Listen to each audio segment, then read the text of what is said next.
Hello, everyone. My name is Mike, and this is Matrix to Paradise. I thought I would let you all know where I'm at and do a little trucker video today. Here is beautiful Neenah, Wisconsin. Neenah, Wisconsin. I made a Love's truck stop, and I thought I'd park in the back and park into the spot face first so I can actually see some good greenery out there instead of seeing trucks all the time. So we're in Neenah, Wisconsin, which is up pretty close to Green Bay. Actually, I'm sorry, I'm not in Neenah. I'm in Fond du Lac, Wisconsin. I just delivered to Neenah, Wisconsin. I'm sorry. This is Fond du Lac. So we're still not too far from Neenah, but both are not too far from Green Bay, Wisconsin. And so it's kind of a nice, warm, not too warm, but nice, sunny, beautiful, kind of puffy cloud day with beautiful blue skies here in late spring, early summer in Wisconsin. So it's nice up here. Anyway, so driving up here I drove up here from Mississippi. I had dropped off my last load in close to Tupelo, Mississippi. And then I picked up my next load in Corinth, Mississippi, and drove it all the way up here to Neenah, Wisconsin. And so I'm sitting up here. Now, the Department of Transportation of the United States sets regulations as far as the trucking industry is concerned. And one of those regulations is the clock. We have a drive clock that we have to go by. There are a couple different clocks on there. There's an 8-hour clock where you have to have you can't drive for more than 8 hours without having a 30-minute break. So if you drive 8 hours straight, you've got to stop after by the 8 hours to take a 30-minute break. Now, you can only drive 11 hours in a day. So you can drive 8 hours straight, or you can drive 4 hours and then the rest, or you could drive, you don't have to drive 11 hours, but you have 11 hours on your clock if you need to use it. But you have to, you have to have a 30-minute break in there somewhere. You can't drive 8 hours straight, or any more than 8 hours straight. Then the next clock is the 14-hour clock, and the 14-hour clock is the amount of hours you've worked in the day. The 11-hour clock just means driving, so you're actually on the road driving. The truck is moving. The other 3 hours of that 14-hour clock, because 11 hours is the drive clock, then 14 hours is the work clock for the day. The other 3 hours would be like, if you used it up doing just being awake, period. Like if you stop at a truck stop to go to the bathroom or to fuel up, or if you have to, hook and unhook a trailer, all that is part of the work clock, the 14-hour clock. And this is all running at the same time. Also behind all that is what's called a 70-hour clock, which is a weekly clock. So you have an 8-day, it's a little more than a week, but you have an 8-day clock where you can only run 70 hours in an 8-day period. So today I'm having to wait until tomorrow. Last night I dropped off the load, and let's see, it was 1,832 hours, which is 632 yesterday night. So now I have to have a 34-hour reset to get my 70-hour clock back to 70 hours. Then you can get the countdown when you drive after that. Right now it's at 7 hours and 48 minutes. So I don't want to take another load because I only have 7 hours on my clock to drive or go do anything, which would burn it up real quick. So you can't use that. So what I have to do is I have to sit in this truck stop for a day, basically a day and a half, and use up the 34 hours of rest time, while you're not working during this time, and it'll reset my 70-hour clock so then I can take off and go. The other 3 clocks, the 8-hour clock, the 11-hour clock, and the 14-hour clock, are all day clocks. Those are all during that one day, the day that you start up.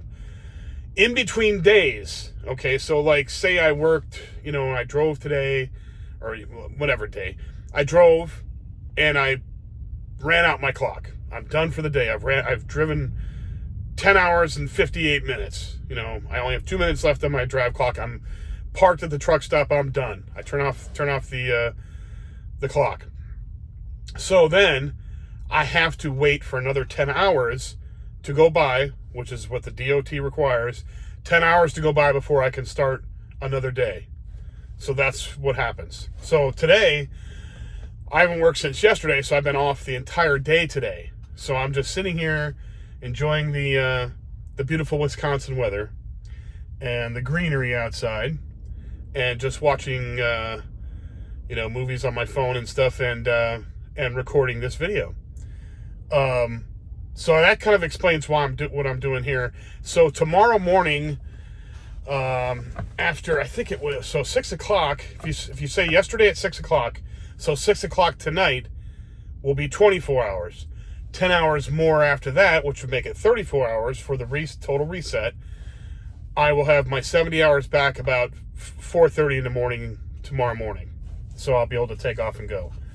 And then I'll have plenty of time on my 70-hour clock to go run around and go deliver stuff for the next week. So, or until I burn it up, which, you can burn it up pretty quick. You run, if you run 10 hours a day or 9 hours a day, it goes pretty quick. 10 hours a day, 5 days, it's 50 hours right there out of the 70. And then you have the other part of the time, part of the 14-hour where you're hooking trailers and unloading trailers, unhooking trailers, going to the truck stop and using the bathroom, whatever. That all eats into that time. So, 5 days, you could be out of your clock. You're done. You have to stop again. Anyhow, check it out. There's some birdies over there I got to show you. Look at those. Look at those geese over there running around the lawn. And there's a guy over there fishing right in that little lake over there. Got a bunch of geese. Anyway, how do I get to see? Hopefully you could see that. I don't know how to get this thing to zoom. I should figure that out. I don't know if you can see that, but can you see those birdies over there? I hope you can see those birdies over there. Those geese. And there's birdie on the fence right there too.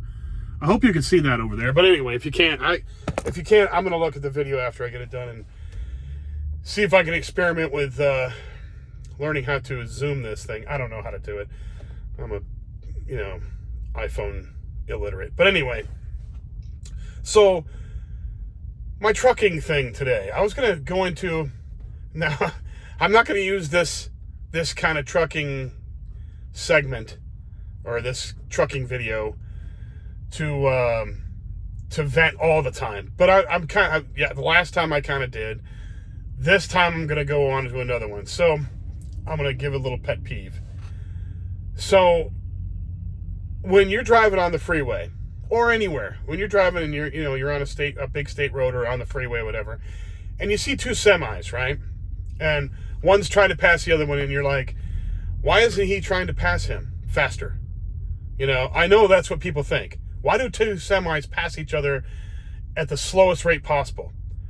Well, usually what it is, and believe me when I say this, truck drivers do not want to take time passing. They hate it. They hate it as much or more than you do. What it is that most of us are governed, okay? Most of us have a governor on our throttles where we can only go a certain amount. This truck here, I can only do 68 miles per hour. I don't care how hard I push down on that pedal. It'll only go max 68 miles per hour. So that's fine. Okay, fine, 68 miles per hour. So you're cruising down the road, and you're cruising down a freeway, and all of a sudden you come up on another truck. And it's usually another truck. It's not, four-wheelers, regular cars and trucks and, pickup trucks and stuff. you can hit the gas and take off and go. You know how they don't stick around. They take off and they decide what they're going to do. They usually don't go slow and then pass slow and all. They just take off. Well, truckers can't do that. So say I roll up on somebody and I'm doing 68 and I roll up on somebody doing 66. Well, I don't want to do 66. I want to do 68. I want to get there as fast as possible because time is money in trucking. Okay, so it's not like I'm going to try and cause a traffic jam. I'm going to wait until there's not a whole lot of traffic behind me on the other side behind me. And I'm going to get over. I'm going to get up as fast as I can, or as close as I can without being unsafe. And then get over and pass them by. Now, it's going to take a second. It's not going to take forever because it's a 2 mile an hour difference, not 1 mile per hour difference. Now, I've passed people doing 67 when I'm doing 68. And that takes a little longer. But believe me, I don't want to take time. I just want to get past these people to go 68 so I don't have to mess around. You know, you get all these beeps and whistles in here, and boop, you're getting too close, and all. You just want to get around the guy and get going. That's what it is. So there are other people who are dinking around, truck drivers, dinking. You know, the same thing for cars too. You don't believe how many people I go by sitting here like this with a phone on their ear, or sitting here doing this. You know, tapping onto their phone.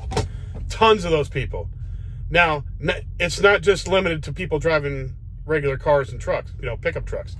It's also truck drivers, these idiots driving huge trucks, playing around on their phone. Idiots. It drives me nuts.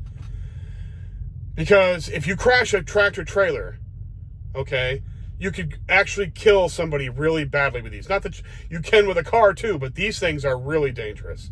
I mean, sometimes I'm carrying, you know, this whole truck will weigh 80,000 pounds, okay? That's the max. Now, usually I carry 70 to 77,000 pounds, usually. So, I mean, seriously, if I hit you in a car and I've got 77,000 pounds, your car weighs about 3,500 pounds, maybe even less than that. 77,000 pounds is going to crush you into like a soda can, okay? So these idiots driving around playing on their phones, driving a tractor trailer, should be slapped.